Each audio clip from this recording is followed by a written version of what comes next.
देते हुए छोटा सा प्रभु का संकीर्तन बोलेंगे।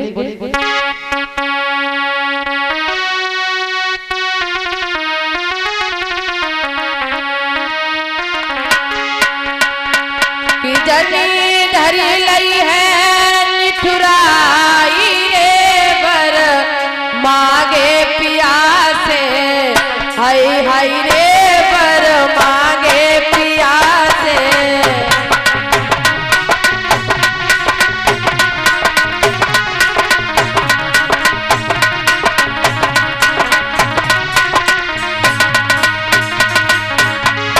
जनी धरी लई है निठुराई रे बर मागे पियासे, हाय हाय रे बर मागे पियासे।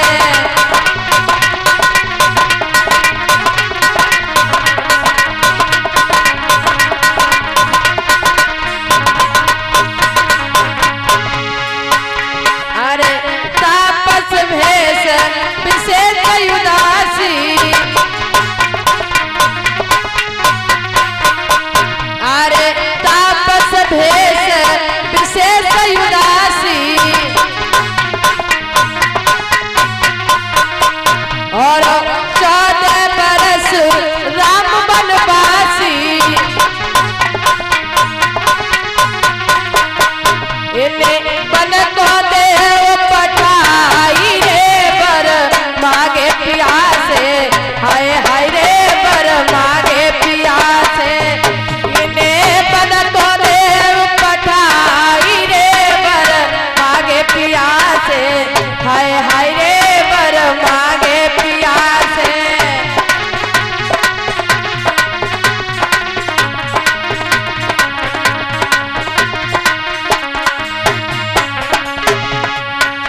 अरे भरत लाल को ले बुलाई, क्या बोली के कही? अरे भरत लाल को ले बुलाई, और राज तिलक देवो करवाई। अरे राज तिलक देवो करवाई, इन्हें सिंहासन देव बिठाई रे बर मागे पियासे, हाय हाय रे बर मागे पियासे। इन्हें सिंहासन देव बिठाई रे बर मागे पियासे, हाय हाय रे बर मागे पियासे।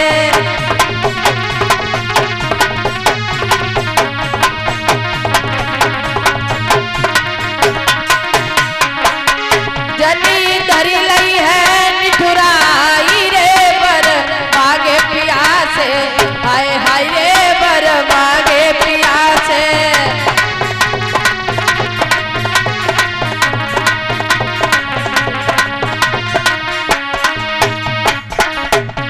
बोले वृंदावन हरि लाल की, राधा कृष्ण की। तो श्री सुखदेव जी बोले हे राजन परीक्षित, बताया है कि जब देवयानी और सर्विष्ठा दोनों लड़कियां जंगल में पहुंची हैं, तो देवयानी ने क्या देखा कि बड़ा सुंदर सरोवर है। उस सरोवर को देख करके देवयानी सर्विष्ठा से कहने लगी, बहन देखिए कितना सुंदर सरोवर है, चलो बहन ऐसा करते हैं पहले इस सरोवर में स्नान करेंगे, उसके बाद में ऋषियों के दर्शन करेंगे। तो देवयानी और सर्विष्ठा दोनों लड़कियां सरोवर के किनारे खड़ी हो गई, अपने अपने वस्त्रों को उतार के जब किनारे पर रख दिया है, दोनों लड़कियां सरोवर में जाकर के स्नान करने लगी। बताया है महाराज जब कुछ देरी हुई तो उधर से देव ऋषि बाबा नारद चले आ रहे हैं। इस दृश्य को देवयानी और सर्विष्ठा ने देखा तो दोनों लड़कियां घबरा करके बाहर निकल आई, नहीं समझी। धोखे से सर्विष्ठा ने देवयानी के वस्त्र धारण कर लिए और देवयानी ने सर्विष्ठा के वस्त्र पहन लिए। जब देवर्षि बाबा नारद कुछ दूर निकल गए तो वो राजा की कन्या सर्विष्ठा देवयानी से कहने लगी, देवयानी अरे तुम हमारे राज्य में हमारे महल में रह करके क्या तुम अपनी औकात को ही भूल गई? देवयानी सोचने लगी, भला अभी तो मैंने कुछ कहा भी नहीं, ऐसा हमने क्या कर दिया? देवयानी कहने लगी, बहन क्या हुआ? सर्विष्ठा कहने लगी, अरे तुम्हें ये मालूम होना चाहिए कि मैं तो एक राजा की कन्या हूँ और तुमने हमारे राष्ट्रीय वस्त्रों को धारण कर लिया।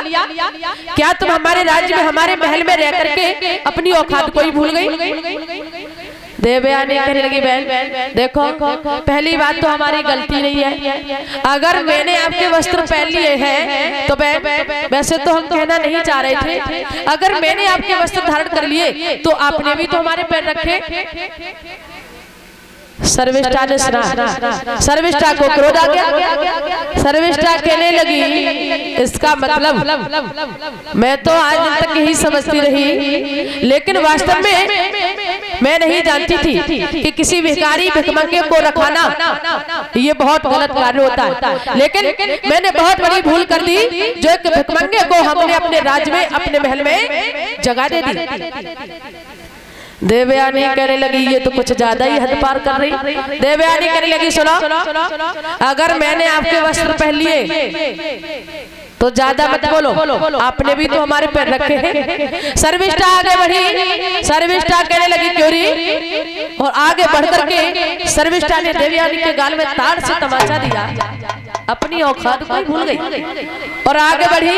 देवयानी के हाथों में हाथ फंसा लिए सर्विष्ठा ने और महाराज देवयानी को ढकेला मारती गई। सर्विष्ठा ने क्या देखा कि पीछे कुआं है। कुआं को देख करके सर्विष्ठा को इतना क्रोध आया, क्रोध में आकर के उस देवयानी को ढकेला मार दिया।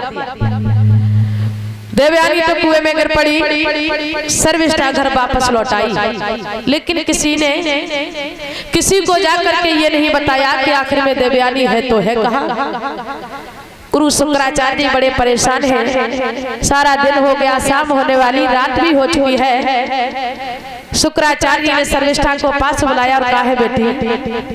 सर्विष्ठा पास में पहुंची, कहने लगी, हाँ गुरुदेव बताइए, क्या आपने हमारी बेटी देवयानी को देखा है? सर्विष्ठा झूठ बोल गई, कहने लगी, अरे गुरुदेव मैंने तो कल से देवयानी को देखा ही नहीं। शुक्राचार्य जी ने विश्वास कर लिया। आखिर में देवयानी से ये बड़ी प्रेम करती है, कहीं जाती है तो साथ में जाती है, भोजन करती है तो भी साथ में करती है, बड़ा प्रेम है। सर्विष्ठा कभी झूठ नहीं बोल सकती है। शुक्राचार्य जी ने उस बात पर विश्वास कर लिया, लेकिन देवयानी कुएं में पड़ी है, भगवान का ध्यान कर रही है। नाथ बताया है कि जब प्रभु के भक्तों पर जब कोई संकट आया है, जैसे जैसे युग बदलते गए, प्रभु ने वैसे अपने रूप को धारण किया और अपने भक्तों की रक्षा की है।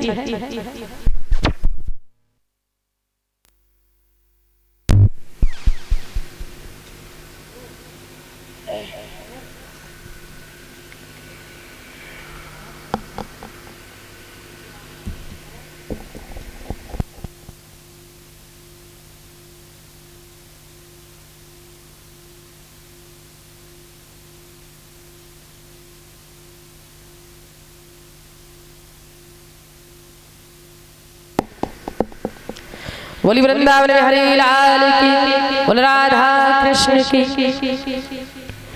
तो श्री सुखदेव जी बोले, हे राजन परिषद, इधर इलाहाबाद के राजा महाराज याति घोड़े पर सवार हुए और शिकार खेलने के लिए निकले हैं। तो उसी जंगल में पहुंचे, जिस जंगल में देवयानी कुएं में पड़ी है, भगवान का नाम ले रही है, प्रभु आकर के हमारे प्राणों की रक्षा कीजिए। तो ऐसा ही नहीं, महाराज याति घोड़े पर सवार हुए और जब उसी जंगल में पहुंचे हैं तो क्या देखा, एक बड़ा सुंदर हिरन है। उस हिरन का महाराज याति ने पीछा किया है। तो ऐसा ही नहीं बताया,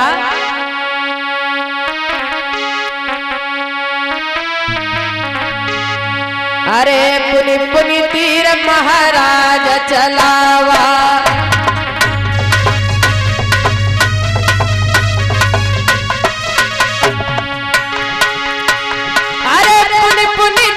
महाराज चलावा, चलिया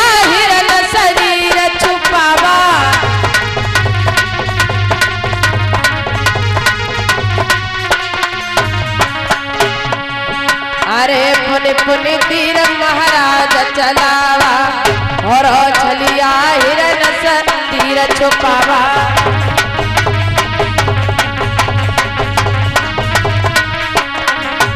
महाराज याती उस हिरन का पीछा करने लगे तो बताया अरे कबहू हिरन ऊपर को जावे कबहू दुष्ट रे जमी गहिरा। अरे चूगो हिरना के पूगो हिरना हिरना कड़ी गो है प्राण बचाई।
महाराज याती ने उस हिरन का पीछा किया।